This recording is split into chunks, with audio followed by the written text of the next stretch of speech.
Assalamualaikum warahmatullahi wabarakatuh. Kembali kita bertemu dalam seri pembelajaran Laravel.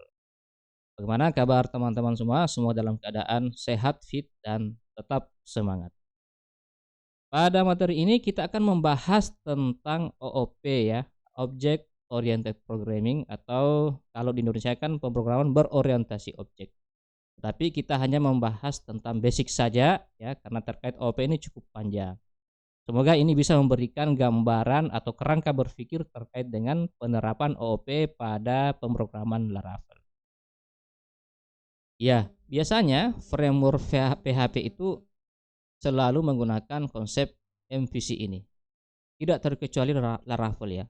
Kode igniter I juga seperti itu. Nah, persoalannya kode MVC ini, ya, konsep MVC ini sangat berkaitan dengan yang namanya OOP. Kita ambil contoh misalnya kode ini, Anda mungkin tidak asing lagi. Model ya, kemarin kita ambil mahasiswa, kemudian controller hitung controller itu merupakan sebuah kelas. Sementara kelas itu bagian dari pembahasan OOP, bahkan bagian awal dari pembahasan OOP. Nah, di satu waktu kalau Anda coding, mau tidak mau Anda akan berhubungan dengan ini ya. Anda akan modifikasi, menambah, mengurangi ya, membuat metode dan seterusnya. Persoalannya sekarang adalah ya bagaimana kita bisa merubah kalau kita tidak memahami kerangkanya atau tidak memahami secara global apa arti ini ya. Misalnya extend itu seperti apa dan seterusnya. Ya makanya konsep OOP itu menjadi sangat penting dalam pembahasan framework Laravel. Kita lanjutkan lagi. Nah, OOP itu merupakan paradigma pemrograman yang memandang bahwa sebuah program merupakan sekumpulan objek. Jadi kalau kemarin Anda belajar mungkin prosedural ya, kemudian ada paradigma lagi yang namanya OOP. Jadi OOP itu memandang sebuah aplikasi yang kita buat itu merupakan sekumpulan objek-objek. Jadi kalau kita ambil contoh aplikasi Siaka, maka kita bisa memandang bahwa aplikasi Siaka itu pasti terdiri dari objek mahasiswa, dosen, dan mata kuliah. Nah, objek-objek ini punya tanggung jawab masing-masing. Ya, punya tanggung jawab masing-masing dan bisa jadi mereka akan saling berinteraksi nantinya. Ya. Kalau kita ambil contoh ini, ya, hitung controller ini mengakses ya objek mahasiswa seperti itu. Ya, nih, hitung controller mengambil objek mahasiswa. Jadi mereka bisa dianggap sebagai sebuah kumpulan objek-objek. Jadi kalau Anda misalnya membuat aplikasi, ya kalau menggunakan OOP cara berpikirnya seperti itu, ya. Rancanglah objek-objek dengan tugas atau tanggung jawab masing-masing seperti itu. Kira-kira ringkasnya seperti itu. OOP itu merupakan sekumpulan objek-objek. Kita lanjut lagi ya. Jadi ini ada beberapa poin yang saya capturekan, saya ambil dari sebuah situs, nanti bisa Anda cek di sini. Ini terkait dengan beberapa hal yang bersinggungan dengan teori OOP. Jadi ada kelas, ada objek, ada interface, dan seterusnya. Kita akan membahas ini secara garis besar ya. Mungkin tidak semua saya bahas, tetapi secara garis besar saja. Kita lanjut pada teori awal itu. Kalau kita membahas tentang OOP, itu akan sangat berkaitan dengan kelas atau akan selalu diawali ya oleh pembahasan kelas dan objek. Jadi kelas merupakan template atau blueprint dari objek. Di dalam kelas akan didefinisikan properti dan metode. Jadi maksudnya begini, kelas itu merupakan sebuah cetakan ya, sebuah cetakan. Cetakan itu nantinya kita akan buat ya untuk menghasilkan yang namanya objek. Kalau sulit dibayangkan, ya bayangkan saja seperti ini. Kalau ini mungkin gampang ya. Kalau misalnya menjelang lebaran atau hari-hari besar itu biasanya kita waktu masih anak-anak, saya dulu sering menunggu di sampingnya ibu buat kue. Selalu melihat ini. Selalu melihat ini. Itu kan? Coba Anda lihat ini. Ini cetakan, ini cetakan. Ada 3 macam cetakan. Cetakan ini akan menghasilkan yang namanya kue, gitu ya, dan dimasak nantinya. Jadi fungsi cetakan itu adalah memproduksi atau mengatur modelnya. Kalau kue ini ya dia atur. Kalau model bintang ya bintang hasilnya. Kalau model love ini, maka hasilnya seperti love atau hati ya. Nah, tapi ya yang kita makan nanti itu adalah kuenya, bukan kelasnya. Jadi yang perlu kita pahami adalah yang digunakan nanti adalah sebuah objek gitu. Sementara kelas itu adalah sebuah cetakan. Ya bukan berarti tidak penting, tetapi dia akan membentuk karakteristik dari objek nantinya. Kira-kira seperti itu. Kemudian metode ya, kemudian metode. Ya, metode itu kalau di prosedural mirip dengan sebuah fungsi ya. Atau dia menjelaskan behavior dari sebuah kelas atau objek. Terus properti itu mirip dengan variabel dalam dalam prosedural ya. Jadi dia menyimpan state dari sebuah objek. Nah, kita bahas saja melalui contoh ya. Misalnya ini ada orang ya, human. Orang itu punya metode atau tingkah laku behavior, misalnya dia bisa berjalan, dia bisa berlari, dia bisa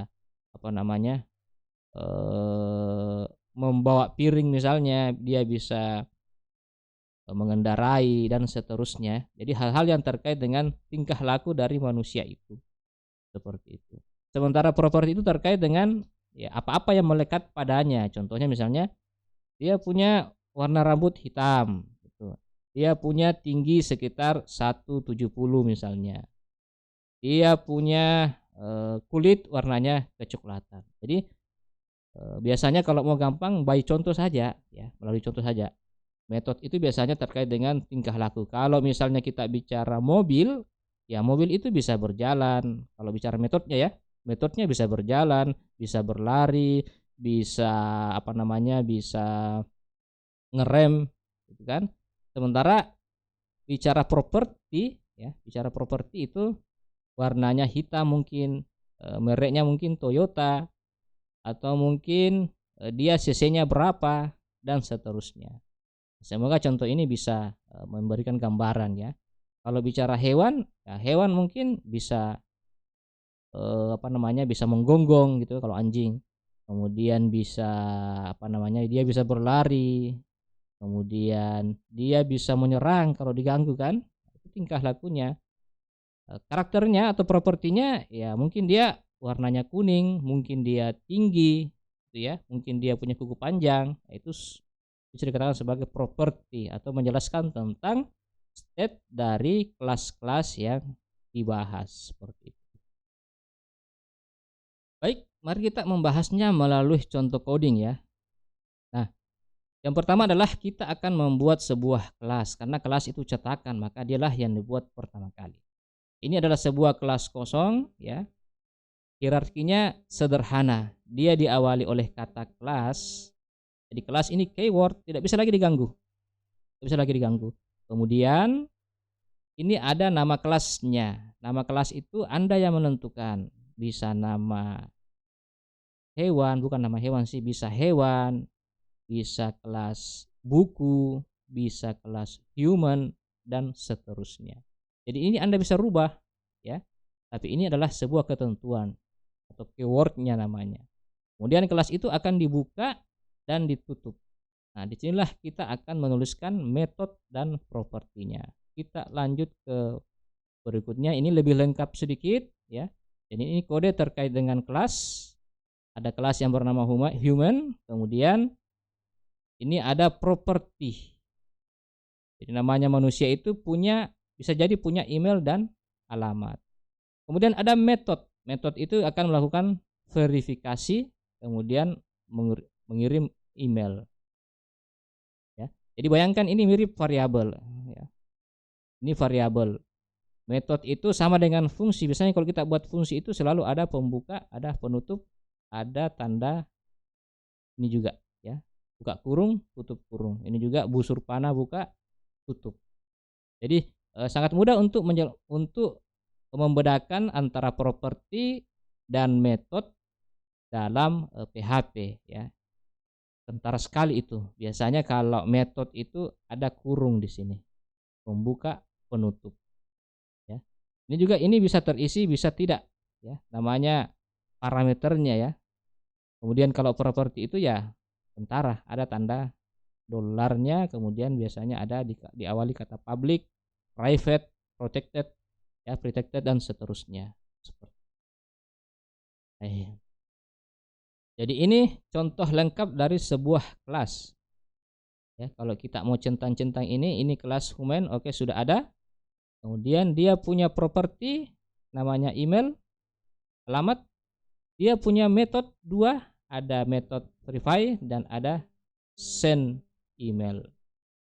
Kira-kira seperti itu ya. Mudah-mudahan bisa dipahami terkait dengan struktur lengkap dari sebuah kelas. Kita lanjut. Kalau tadi hanya membahas kelas, kemudian kita membahas objeknya. Jadi kelas itu tidak akan berguna kalau tidak ada objeknya. Karena yang digunakan di coding nanti adalah objeknya. Nah, hampir sama tadi ya. Jadi ada kelas human, saya tinggal menambahkan bagaimana cara membuat objeknya. Ini adalah contoh dari objek, ini adalah contoh dari objek. Jadi manusia itu kalau kita mau bahas objeknya ya personnya. Jadi Budi itu adalah sebuah manusia. Bukan sebuah ya, seorang, adalah seorang manusia. Ani itu adalah seorang manusia. Jadi manusia itu adalah kelasnya, objeknya adalah person-personnya itu. Ya, sama dengan hewan. Hewan itu adalah sebuah kelas. Nanti kita bisa turunkan menjadi objek, misalnya anjing, kucing, buaya, kelinci dan seterusnya. Seperti itu. Begitu pula dengan mobil, kita bisa buatkan kelas mobil ya. Apakah Brio, apakah Ayla ya, dan seterusnya. Itu adalah objek-objeknya. Nah, untuk kasus ini kita mengambil saja kelas human ya. Kelas human ini sudah ada dua properti, sudah ada dua metode. Dua metode. Kemudian kita buatkan objek ya. Kita buatkan objek. Objeknya namanya Budi. Saya buatkan dua objek namanya Ani. Jadi kalau sudah ada kelas, Anda mau buat banyak objek itu bisa, dan mereka masing-masing berdiri sendiri. Ya. Artinya punya state sendiri-sendiri. Kemudian saya mencoba untuk mengakses propertinya ya, maksudnya mengisi. Jadi kalau mau misalnya mengisi propertinya ya, bisa Anda tulis ya Budi tanda panah seperti ini, kemudian properti email saya isi dengan Budi. Kemudian Budi properti alamatnya saya isi dengan Perintis Kemerdekaan 5. Jadi pada saat ini saya mengisi propertinya. Saya mengisi propertinya. Kemudian untuk penggunaan metode itu hampir sama ya, gunakan nama objeknya, kemudian panggil nama metodenya. Seperti ini. Jadi dalam kondisi ini saya memanggil metode verify dengan metode send email. Kebetulan ini masih kosong ya, ini masih kosong. Bisa jadi terisi dengan parameter, tapi untuk memudahkan saya beri contoh yang kosong saja dulu. Nah, ketika ini saya jalankan, kita jalankan, maka muncul seperti ini. Kenapa? Karena ini mungkin tidak kelihatan karena sekedar mengisi saja. Tetapi ini kelihatan hasilnya di browser. Kelihatan hasilnya di browser. Nah, kenapa muncul ini? Verifikasi email, karena muncul mengirim email, karena ada perintah verify itu di dalamnya ada ini. Metode send email itu di dalamnya ada ini. Sehingga muncullah ya proses verifikasi email dan Eho sedang mengirim pesan. Ini cuma contoh saja ya. Ini seharusnya sih banyak perintah di sini sesuai dengan kasusnya nanti. Kalau kemarin Anda metodenya itu menghitung controller. Kita mundur dulu. Ini menghitung controller. Saya bersihkan dulu Isi metodenya Anda adalah ini 1, 2. Jadi bisa banyak, bisa sedikit tergantung dari kasusnya. Oke ya, kasusnya. Jadi sampai pada halaman ini Anda seharusnya sudah bisa membuat kelas cetakannya dan membuat objek, kemudian memanggil metodenya atau mengakses metode, kemudian memanggil memanggil properti ini, memanggil properti, kemudian memanggil metodenya. Ya.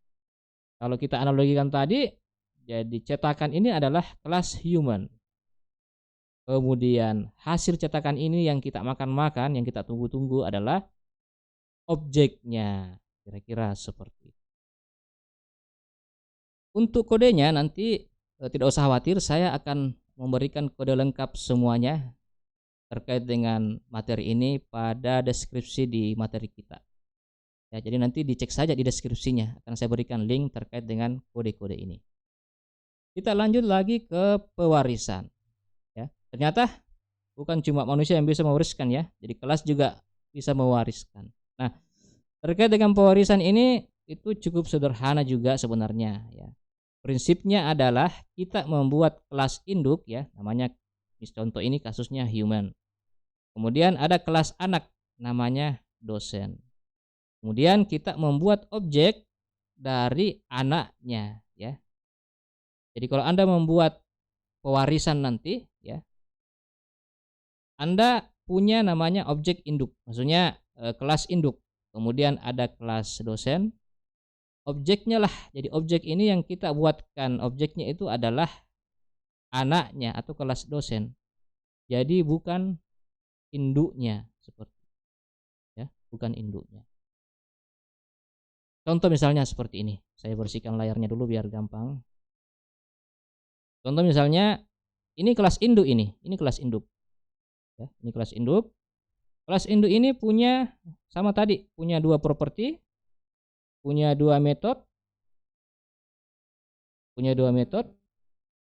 Kemudian ya, di bawah kelas human ini ya, saya tambah lagi anaknya ya, kelas anak namanya kelas dosen. Bahwa manusia itu bisa jadi di bawahnya ada dosen, ada guru misalnya ya, atau ada mungkin yang lain. Nah, di dosen ini ada satu properti namanya NIDN ya, nomor induk dosen nasional. Kemudian dosen ini punya satu metode namanya show jadwal. Jadi ini metodenya, show jadwal. Jadi sampai tahap ini Anda sudah punya satu kelas induk dan satu kelas anak. Ingat ya, yang kita pakai atau buatkan objeknya adalah kelas anaknya, bukan induknya. Nah, makanya di sini objeknya adalah new, ini keyword ini tidak bisa diganti, new dosen ya. New dosen. Artinya dia akan membuat objek ya. Jadi dosen ini akan membuat objek yang bernama, salah ini. Harusnya ini Budi ya. Ini salah ini.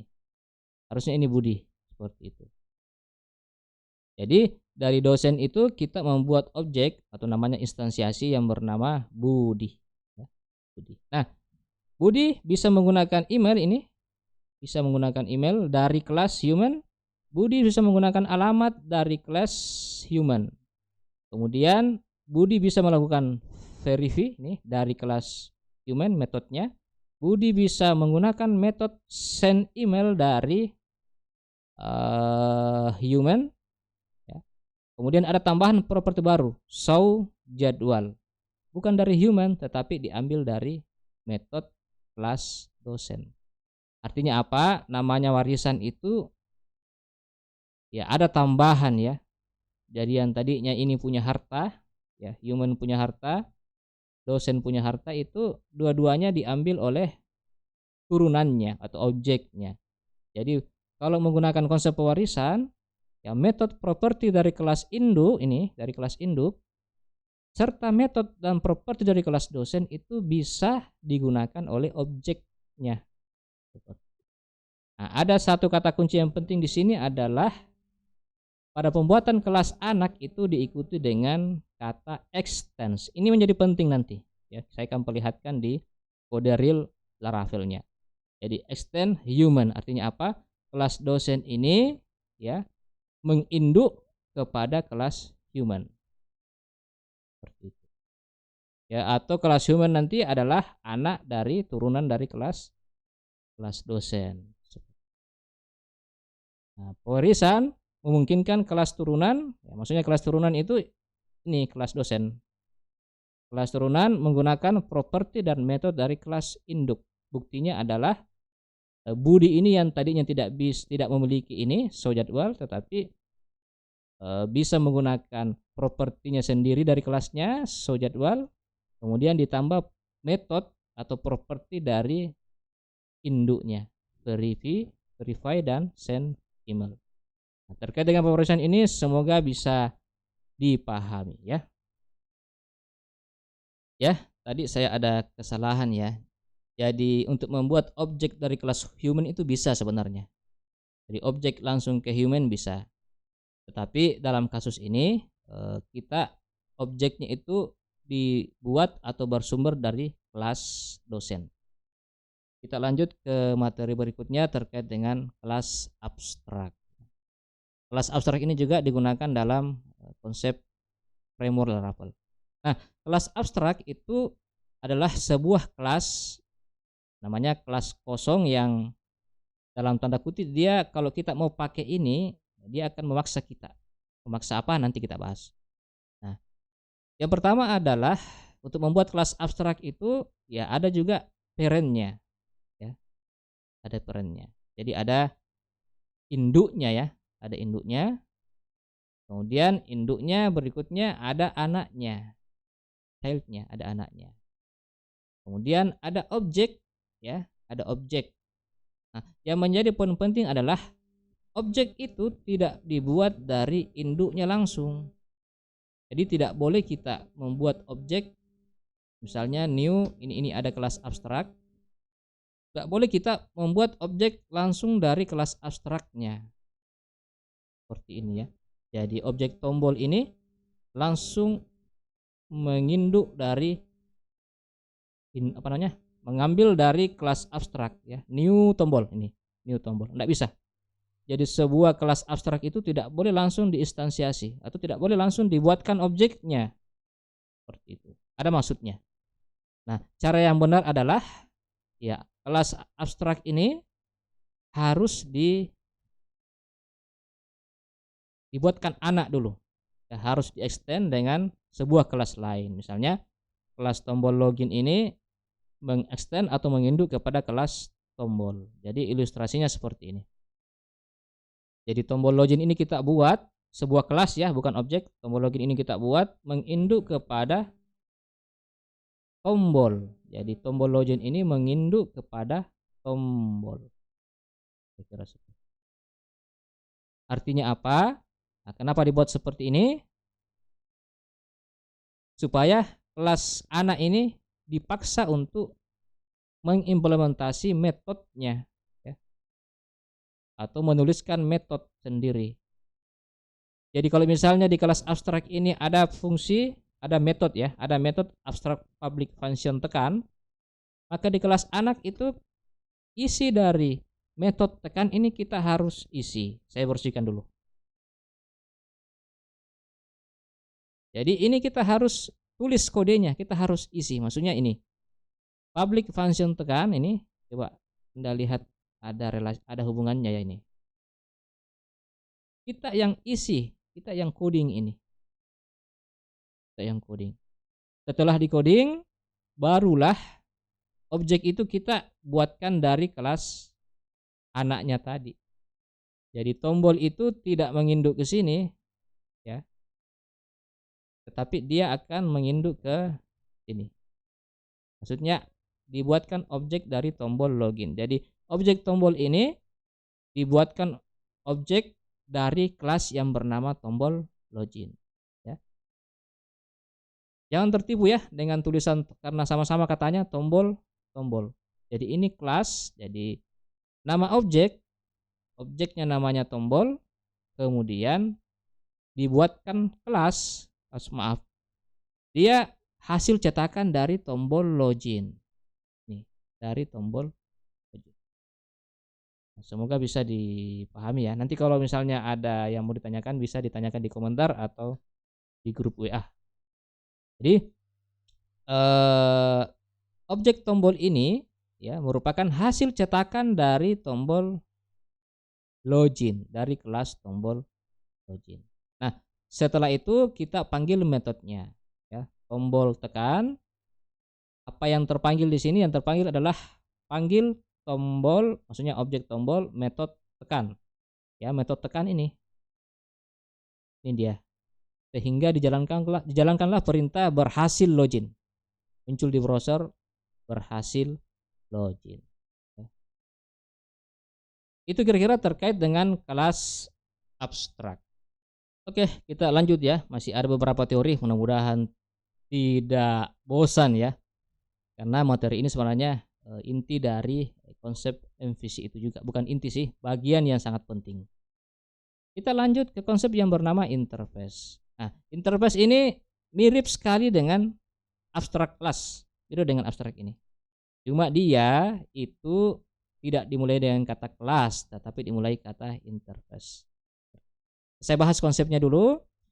Konsep interface ini kita buat ya, kita buat interface-nya. Sama tadi mirip dengan abstrak, itu diturunkan ke kelas anak. Ya, di kelas anak. Kemudian kelas ini lagi kita turunkan lagi objeknya. Ya, jadi sama tadi. Kita tidak langsung, jadi objek ini tidak bisa dibuat langsung dari interface, tetapi kita turunkan ke kelasnya dulu, kelas anaknya, baru kita turunkan ke kelas objek. Kira-kira seperti. Saya bersihkan layarnya dulu biar tidak. Nah, kita buat interface ya. Ada interface yang bernama hewan, ya. Kemudian hewan ini punya ya, kalau seperti ini. Artinya apa? Metodenya ini masih kosong, harus diisi. Sama dengan tadi. Metodenya ini masih kosong, ya harus kita implementasikan nantinya. Oke? Kemudian kita buat sebuah objek yang menginduk kepada hewan. Ya. Jadi kelas kucing yang tadinya extend, kalau pakai interface itu namanya implement. Mengimplement yang namanya hewan. Mirip dengan mirip dengan extend ya, tapi ini implement. Artinya kucing ini mengikut atau induknya adalah hewan. Nah, sama dengan tadi kelas abstrak. Kelas metode kosong ini kita harus isi ya. Kita harus isi. Isinya apa? Tergantung kasusnya nanti, apa yang Anda inginkan. Yang jelasnya make sound ini ya, yang tadinya kosong ini harus diimplementasikan di kelas anaknya. Public function make sound silahkan diisi. Kalau kasus ini ya eho meow, ya meong kucing. Kemudian saya buat dua kelas anak ya, ada namanya kelas anjing mengimplement hewan. Ya. Nih, sama dengan ini tadi. Kemudian saya implementasikan metodenya. Eho ya gu. Nah, bersambung ke sebelah. Kita panggil objek kucing, kemudian kita panggil metodenya kucing make sound.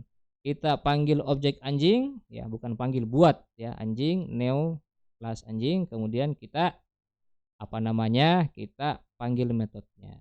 Jadi objek ini dibuat dari kelas turunannya, ya sehingga muncul meu dan gu. Jadi interface memungkinkan kita untuk menentukan metode apa yang harus diterapkan oleh kelas. Maksudnya interface ini kita buat untuk memastikan bahwa kelas anaknya ini ya, kelas anaknya ini saya ulangi lagi.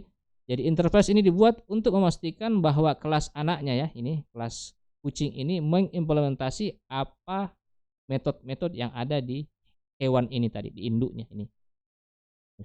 Jadi kuncinya adalah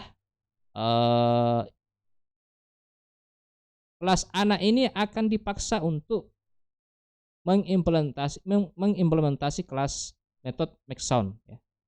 Make sound. Seperti itu. Semoga bisa dipahami ya terkait dengan konsep interface ini. Jadi saya tidak membahas seperti apa interface itu digunakan untuk apa dan seterusnya. Saya hanya memberikan gambaran dulu ya. Nanti kalau kita ketemu kasusnya di Laravel ya kita akan bahas mundur lagi. Jadi ini memberikan kerangka ya, memberikan kerangka. Oke, lanjut sedikit. Ya, ada tambahan lagi namanya threads ya. Jadi threads itu digunakan untuk mendeklarasikan metode yang dapat digunakan di beberapa kelas. Nah, saya perlihatkan dulu untuk membuat threads itu sederhana. Ini kata kunci, kemudian message itu silahkan Anda buat bebas. Tapi kasus ini menggunakan message 1.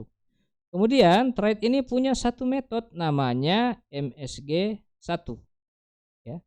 Metodenya itu diisi dengan perintah echo ya op is fun. Ini bebas Anda tentukan, tergantung kasusnya nanti kan. Nah, Pada kondisi ini sudah ada thread yang bernama message1. Kemudian kita buat kelas, namanya kelas welcome. Kelas welcome ini jika ingin menggunakan metodenya message1 itu tinggal panggil saja. Di dalam kelas ini ada use message1. Ya. Dampaknya apa? Ya, dampaknya apa? Walaupun misalnya welcome ini sebenarnya tidak punya metode, ya, tetapi karena dia sudah memanggil thread message1, maka dia bisa menggunakan metode dari message MSG1 seperti MSG1. Jadi ini kan tidak ada metodenya. Kalau saya hapus ini akan error. Kenapa? Karena tidak ada metodenya. Tapi karena dia sudah memanggil use message1, ya. Maksudnya ini thread, bayangkan saja di copy ini. Ya. Pada saat itu dia berhak atau sudah memiliki metode yang bernama MSG1, sehingga pada saat dijalankan ini bisa menghasilkan tulisan OP is 1. Jadi misalnya Anda punya kelas yang selalu menggunakan perintah-perintah yang sama, ada metode yang sama, maka bisa Anda menggunakan cara ini. Kalau konsep ini agak-agak ringan sih, agak-agak mudah dipahami, ya. Threads. Nah, threads itu banyak juga digunakan dalam Laravel. Oke, kalau mau lihat kodenya ini Anda bisa kunjungi di sini terkait dengan kode ini. Tapi saya sudah ketikkan juga, Anda tinggal akses juga di komentar nantinya. Kita lanjutkan, ya. Anda sudah belajar tadi beberapa konsep, ya. Nah, kita buka kembali. Kita buka kembali kontrolernya, kemudian kita buka kelas mahasiswa modelnya, ya. Nah, kalau sudah belajar tadi Anda sudah memahami pasti ini. Ternyata kelas hitung controller itu mengextend controller. Artinya apa? Ada kelas induk namanya controller, kemudian ada kelas anak namanya hitung controller. Jadi dia menginduk ke controller. Artinya apa?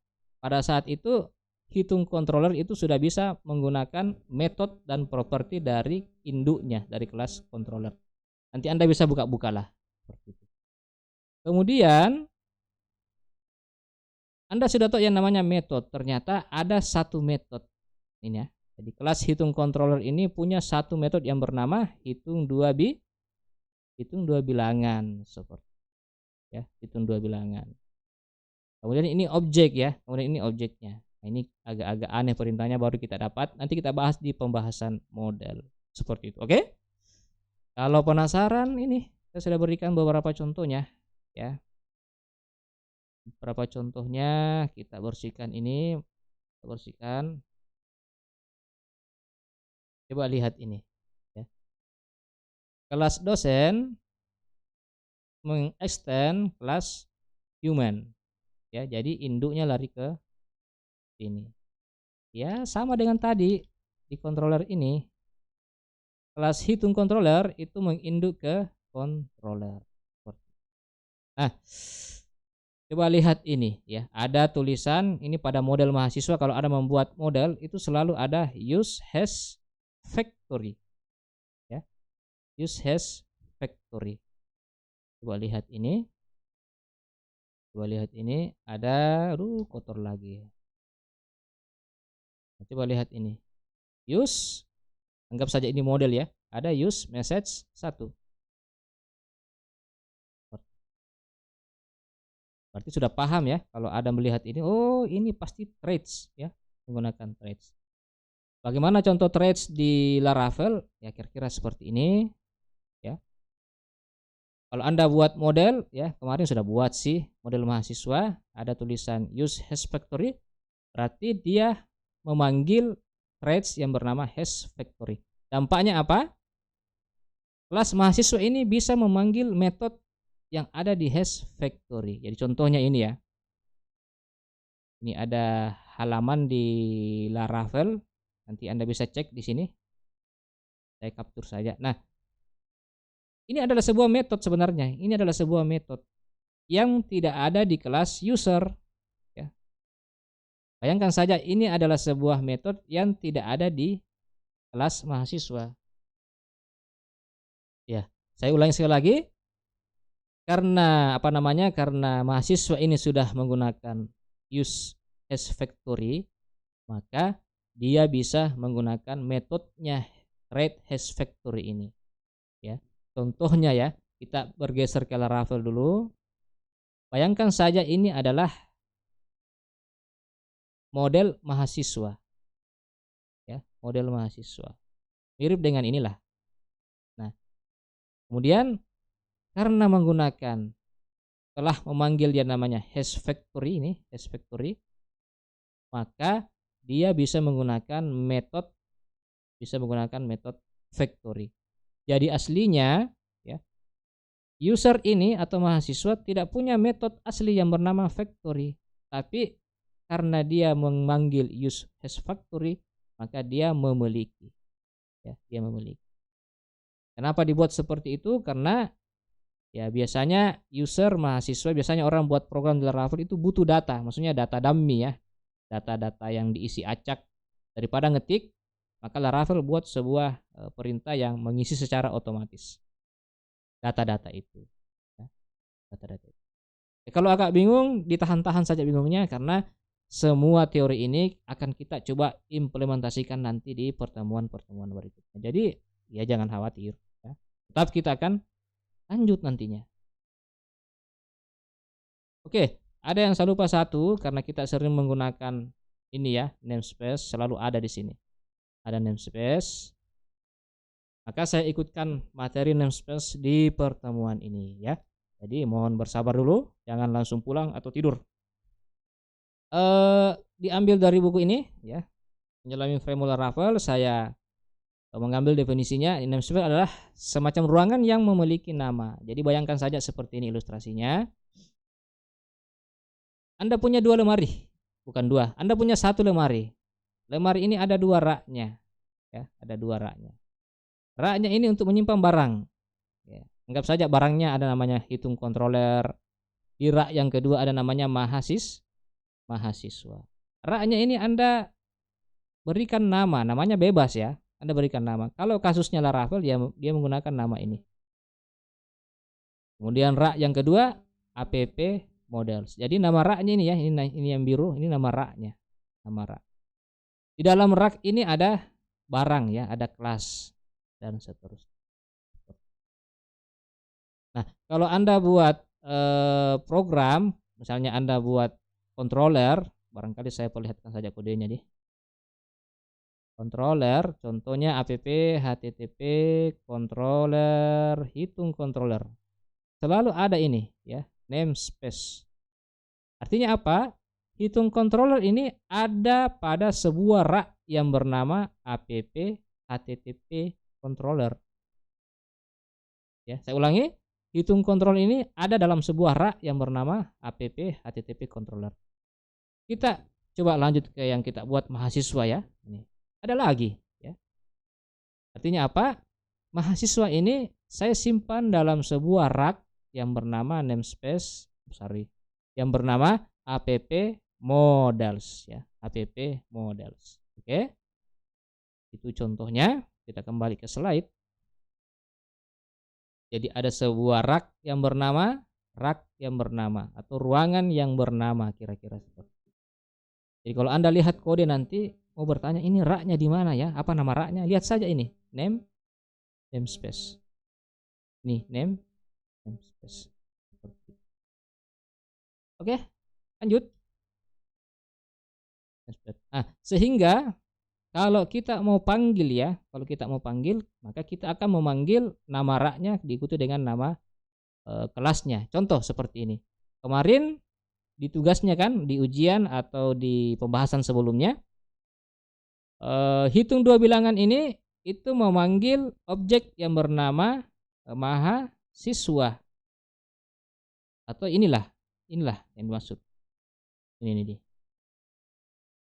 Jadi kita memanggil mahasiswa. Jadi ini dua lokasi yang berbeda ya, kita memanggil mahasiswa. Nah, pertanyaannya, kalau saya hapus ini, kemudian saya jalankan ini, saya ketik ini, maka dia akan error ya. Kenapa? Karena dia akan mencari tapi tidak ketemu. dia tidak tahu di mana, ya.